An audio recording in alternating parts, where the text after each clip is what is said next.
And the way that this game works is that each player is going to have a set amount of points that they can spend in order to recruit characters onto their team, with each of those characters having a certain point cost, as well as asymmetrical stats and abilities and a number of items that can be equipped to them, as well as a spell affiliation that's going to determine which types of spells that they're able to perform. But something that's cool about the spells in this game is that each player is going to be building up their own tableau of spells, and the amount of spells that you're allowed to have is going to be equal to the total spell mastery that you have across your characters. These spells are going to be shared across all of your characters, but like I said before, in order to perform a spell, you're going to have the matching affiliation, which is why you might want to have certain synergies between your team so that more of your spells can be shared across them. But when you do perform a spell, it's going to be going into a cooldown, but there's going to be all sorts of different spells that can help you attack, defend, or even power up other spells or have various other effects. Of course, the game does offer some different potions and items as well that players will be able to use to get certain benefits or abilities in addition to their spells. But something else that is interesting about this game is that the combat in this game does not use any dice at all. Instead, whenever you perform a spell, it's going to have a required point value,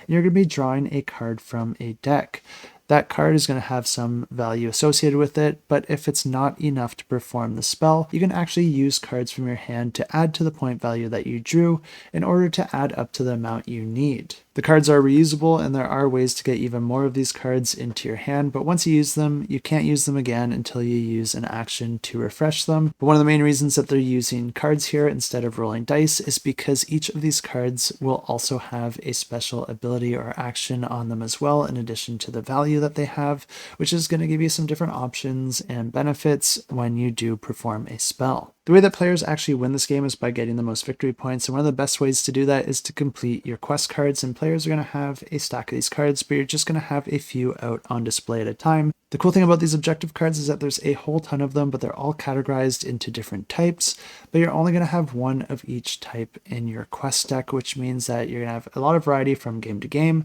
but then you're also going to have a lot of variety within a game since you're only completing one of each type. This can mean controlling certain areas of the board, performing certain actions, or just creating certain states in order to gain those victory points. And like I said, once you complete it, you're going to be cashing that in and replacing it with a new one from the stack. The game continues like this over a number of rounds, and then the player with the most victory points at the end of the game wins the game. And if you are interested in this one, you can go ahead and check it out, and I'll have it linked in the description below.